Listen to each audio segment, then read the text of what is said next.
Hello and welcome to the Critically Curious. I'm a Monk, and today we are in Starfield. This is a traits guide video, hoping to help you decide on what trait to pick up or not. Now, just so you know, you can pick up 3 traits, but you don't have to pick up any traits whatsoever. Now, when you do end up picking up a trait, they do come with a bonus, a buff to your abilities, but they also come with a slight negative as well. So you have to decide and weigh them up if it's worth it or not. I would also say that there is absolutely no right or wrong answer. This is your game to be played how you want. I'm just hoping to help guide you, make the decision a little bit easier for you. I would also like to mention that all of these traits can actually be removed within your game. You just got to find out exactly what trait and how to do so. Now, first up, we have Alien DNA. Now, in my opinion, this is actually an S tier trait. It's extremely useful. It gives you more health, more oxygen. There is a slight caveat, and it's a little bit harder for you to heal yourself, but that can be managed. Next up, we have the Dream Home. Now, this is actually gorgeous. This is an amazing mansion that you get. You do have to pay off a mortgage. It is only, I believe, 500 in-game pounds per week. That is manageable and really not that expensive. Honestly, this pad is delicious. It's a great place to visit. There's some good stuff in there, and you can highly customize it. It doesn't actually give you too many in-game benefits apart from being a base from home. Empath is an interesting one. You actually get a buff to your combat effectiveness. In order to keep that boost, you have to, make your companions like you. Now, if you was to pick, for instance, the superfan trait, that would go a long way to ensure that this one also pays off. Extrovert, in my opinion, is a B tier trait to pick up. It does rely on human companions and kind of locks you out of the other ones. Freestar Collective Settler basically is a faction buff. There are many faction buffs throughout this game. Choose a faction that you like and go with one. I would highly recommend picking up one at least of these faction buffs, because getting those better rewards can be really profitable for you. It's well worth picking it up. You just got to pick up the one you want. Hero Worshipped. I just refer to it as the Superfan, but this is a very familiar one. It's been all over the net. You know exactly what it is. Do you know what? I personally quite like it. I like it because I like the free gifts and I like the instant companion. Introvert is very much like the extrovert trait, except this time when you are around companions, you don't get that buff. So it allows you to be nice and alone. Now, I think the companions are bloody useful, and therefore this one just for me is one of the worst traits you can pick up.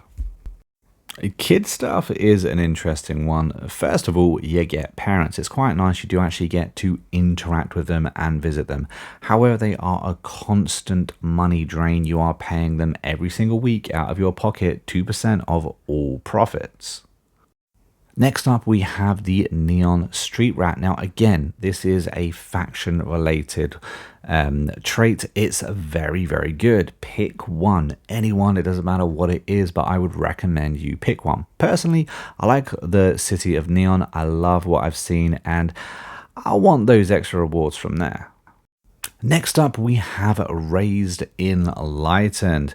Now, once again, this is a religion trait this time. It's not compatible with any other religion trait. There are other religions.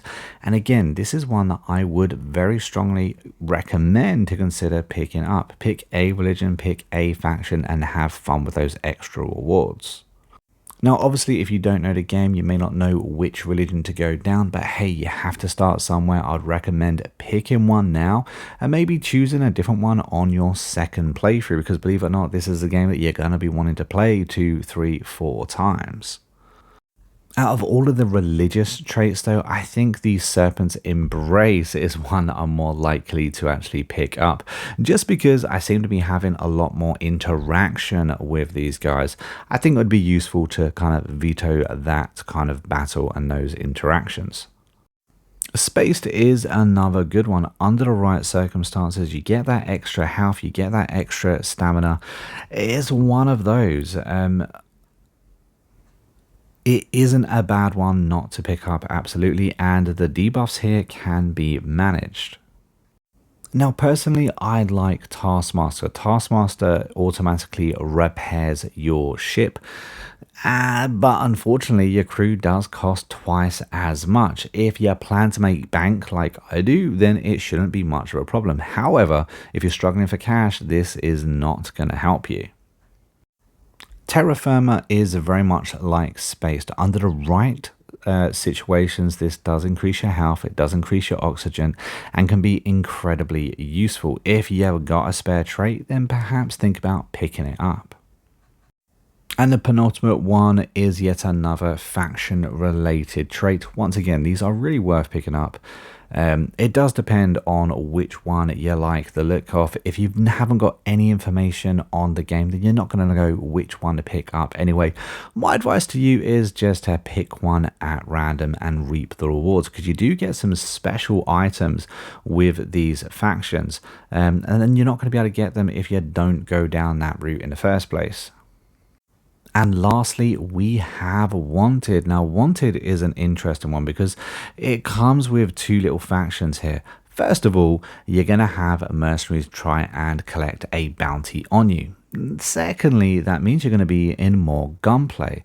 So you're going to have more loot available, you're going to be getting more experience and hopefully gaining an extra level here and there.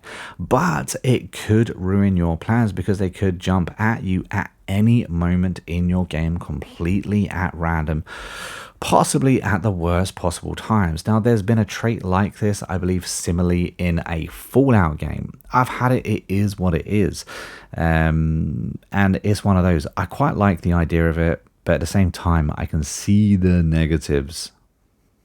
Finally, I'd like to close out in letting you know that I believe Alien DNA is probably the best perk you can just pick up and go with. I would highly recommend picking up a faction related perk or a religion related perk, or even both of them. But I also quite like the super fan. I think he's kind of cool, and you know what? He's a free companion. It is what it is. And I wouldn't blame you if you go down the route of having your dream home, because you know what? 500 credits is pretty easy to manage. However, I would note that you can actually get several other houses throughout the game. So, you know, it isn't your only option. And if you want that kind of homestead, then there are other options out there. But if you want another place to have a chat about Starfield and meet some other people playing the game right now, don't forget to join the Discord. We do have an active and growing Discord, and the link is down in the description. It'd be really good if you jump in a server, come along and say hello. But guys, that is the end of this video. Hopefully this video has helped you in some way, shape or form. If it has, or perhaps you just found it entertaining, don't forget to hit that like button and subscribe to the channel. But until next time, I've been a monk, and I will see you in the next video real soon. Until then, take it easy and happy gaming.